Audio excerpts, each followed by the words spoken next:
काँग्रेसची जनसंवाद पदयात्रेला शहीद आष्टी येथून सुरुवात, वर्धेच्या आष्टी शहीद क्रांतीस्थळ येथून होणार असे काँग्रेसने जाहीर केले होते। त्यानुसार 3 सप्टेंबर रोजी शहीद स्मारकला अभिवादन करून पदयात्रेला सुरुवात झाली। ही यात्रा दररोज 25 किलोमीटर करणार असून यात पायी प्रवास होणार आहे। काँग्रेस प्रदेश अध्यक्ष नाना पटोले, जिल्हा काँग्रेस अध्यक्ष मनोज तांदुरकर, सुनील केदार, अमर काळे, चारुलता टोकस, आमदार अभिजित वंजारी, शेखर शेंडे यांच्या उपस्थितीत सुरुवात करण्यात आली असून पदयात्रेत अनेक कार्यकर्ते मोठ्या संख्येने उपस्थित होते। ही यात्रा पूर्ण 25 किलोमीटर पायी प्रवास करून संध्याकाळी आर्वी येथे पोहोचली असता आर्वीत सभेचे आयोजन करून यात्रेचे उद्देश सांगितले। या यात्रेत जिल्ह्यातील शैलेश अग्रवाल, कलावती वकोडकर, प्रवीण हिवरे, राजेंद्र शर्मा, मनीष साहू, सुनील ब्राह्मणकर, रमेश सावरकर, देवकांत सहारे,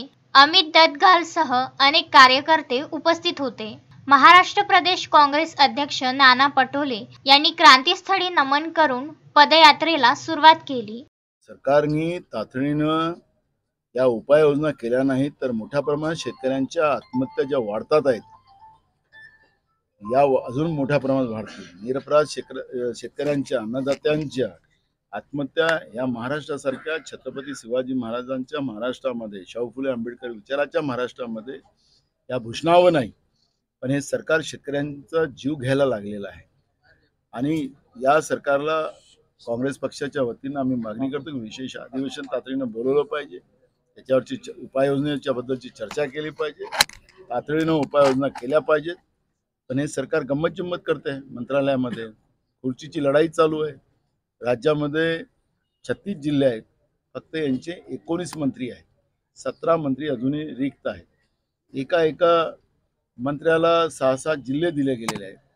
अशा दुष्काळाच्या परिस्थितीमध्ये यांची खुर्च्याची लढाई चालू आहे की मलाईचे खाते कोणाकडे आहे ते आपण रोज पाहतोय। महाराष्ट्राच्या सरकारचा रोज तमाशा आम्ही पाहतोय। ह्या महाराष्ट्राला संपवण्याचं पाप हे करतात आहे। आणि म्हणून या सरकारने थोडीशी माणुसकी असेल तर या सरकारने तातडीनं विशेष अधिवेशन या दुष्काळावर बोलवलं पाहिजे अशी मागणी आमची आहे।